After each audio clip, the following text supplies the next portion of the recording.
How's it going, viewers? Big T from Big T's Hobbies here. Today we're going to review a little knockout league for the PSVR.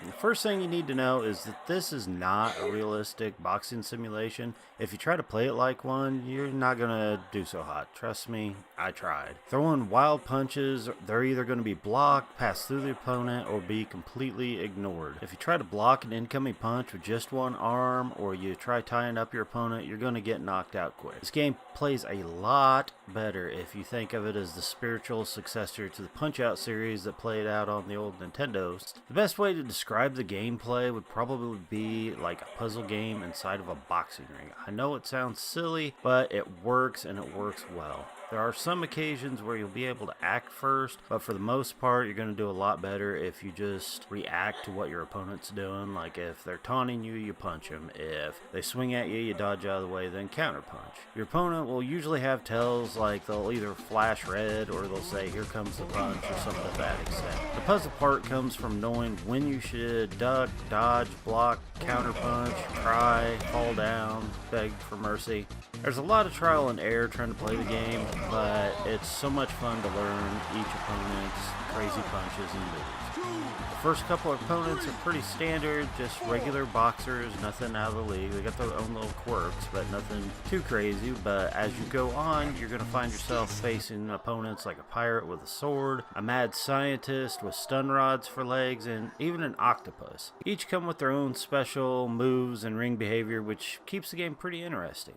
Now, for game modes, you've got training, and before hopping into the ring, it's definitely worth, at least checking out and definitely play through the tutorial, as it's going to teach you when's the best time to block, when's the best time to dodge, when you should counterpunch, and so on. It's not, overly fun. It definitely teaches you a lot. Then, once you get done with the tutorial, you can check out the focus mitts, which is where the coach throws on a couple mitts on his hand. You have to hit the hands. He'll teach you about the 6 punches in the game and assign each punch to a number, as well as telling you which way to dodge. Refer to the old 1-2 punch. We'll get ready for the 1, 6, 3, right, 2, 5 combo. Yeah, it takes a little while to get used to the numbers, get them all stuck in your head, but once you get it, it's a lot of fun. Up next, you got the speed bag, which is probably the most famous training technique for anybody that's seen a boxing movie in the last, 100 years. And if you don't know what a speed bag is, it's the little bag that hangs from a platform and you try to hit it in rhythm so it doesn't go all crazy on you. Out of all the training mode, this one fell kind of flat for me, and I can't help but think maybe it was just left in there because it's such a well-known training technique that they just felt like it had to be in there. Another training mode is the Reflex Alley. Remember me talking about how crazy the game was? Well, this mode has the craziest training mode of all, but it's also the most fun. You'll stand in an alleyway where there are 4,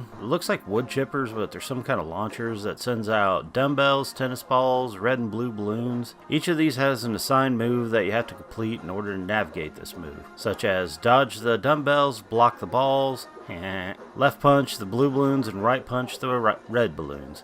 Sounds easy enough until they start flying at you with breakneck speed, but I tell you, getting in the zone on this one is very, very zen-like. Once you get done playing with all that, you get to move on to the fight mode, which is definitely the bread and butter of the game.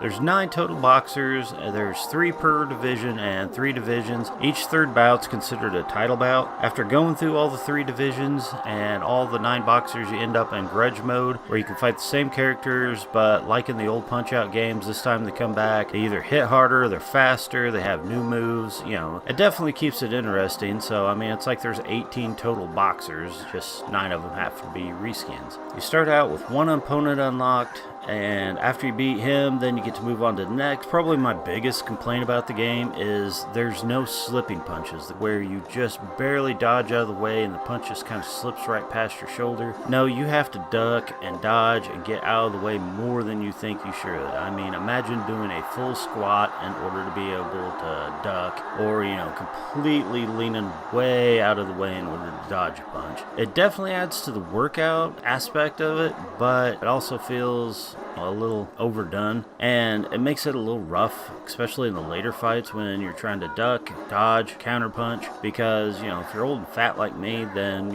it's not so easy to squat down, stand back up, throw a punch. But if you're young and in shape, it shouldn't be a problem. That being said, there is a lot to love about this game, more than there is to complain about. The cartoonish graphics will make it family friendly without feeling like it was made for a kid.